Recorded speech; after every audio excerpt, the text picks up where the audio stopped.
Hello everybody, welcome to ScottyDGaming. I'm Scotty D and today I'm going to be reviewing Outer Wilds.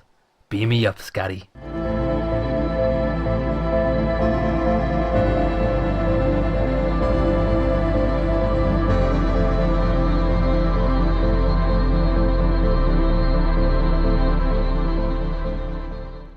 Outer Wilds is a first-person space exploration puzzle adventure that'll bring out the Professor Brian Cox in you.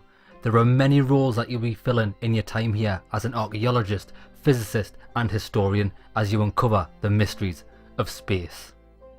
On first impressions, I thought it was going to be similar to No Man's Sky, but I was completely wrong.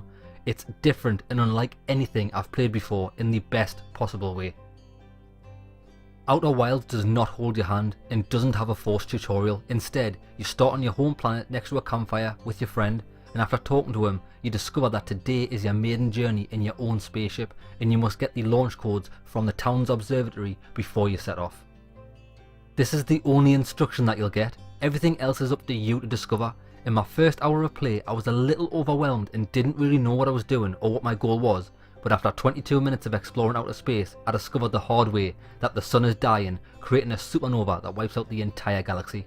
After I died, I was right back at the campfire where I started, except I had the launch codes, so I was able to venture into space immediately, and anything I had discovered in my previous life was saved to my ship's log.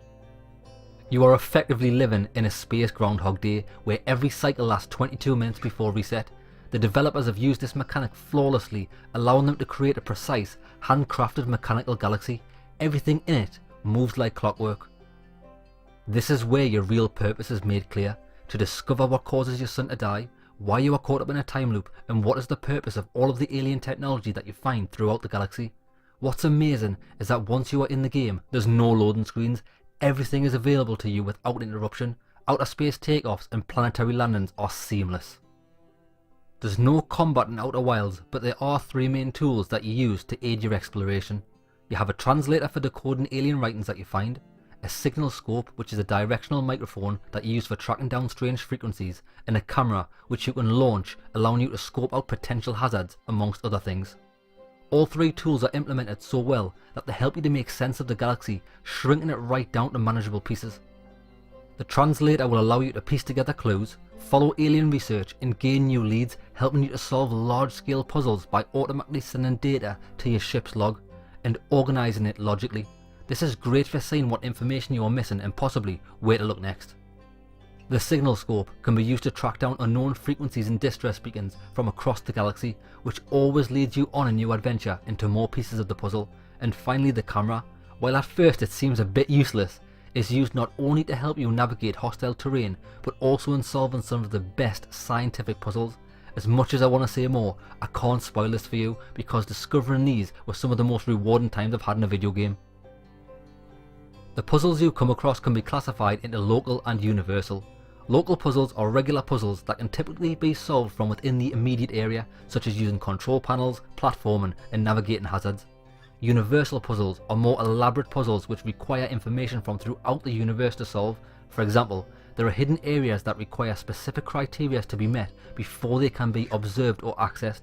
Some of these puzzles are based on scientific theory, which I found immensely satisfying. Platforming is a big part of Outer Wilds. You'll find yourself leaping from collapsing planets, jumping through underground caverns and climbing mountains, but you are aided by a jetpack, making things a lot easier. But be warned, the gravitational pull of each planet is not the same, so you'll need to adjust to account for that. There's around 6 planets in the galaxy. Each planet is unique, handcrafted and purposeful. You won't have your time wasted exploring nothingness, as the planets are all made small enough to contain their most important places quite close to each other. Seeing a planet up close and personal for the first time is exciting and jaw-dropping. Brittle Hollow, for example, has a black hole for a core and is slowly eating itself. You can watch as the crust collapses, but don't watch for too long, because there's things you need to discover before it's gone. Then there's Giant Deep, calm from space, but once you breach the atmosphere, it's got a violently stormy surface with tornadoes catapulting parts of the land up into orbit.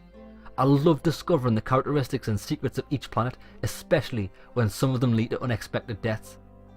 Luckily, you aren't punished for dying in Outer Wilds, which is great. All that happens is that it resets the cycle again. I use this to my advantage because sometimes you discover what you wanted or miss an opportunity that need a quick way to reset.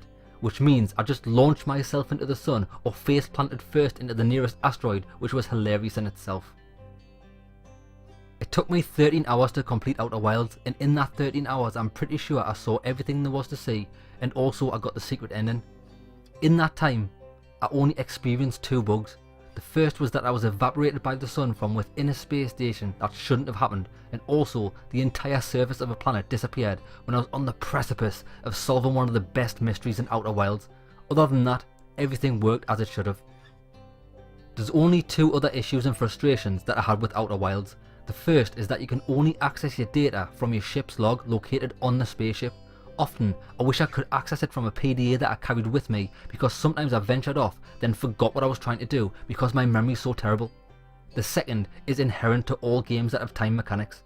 Since your exploration is limited to 22-minute cycles and planets can change during that time, you'll find yourself waiting for something to happen or trigger before you can then proceed.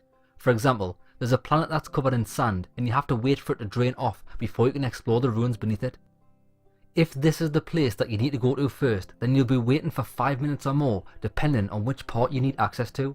Although not a big deal, sometimes I wish there was a fast forward button to speed these instances up. However, it's a very small price to pay for a perfectly interlinked and clockwork galaxy that the devs have made. Outer Wilds is more than the sum of its parts. It's a solid, precisely crafted space discovery which I haven't found anywhere else. It costs 20 quid and is an absolute bargain for what you get. It's a truly unique and joyful experience.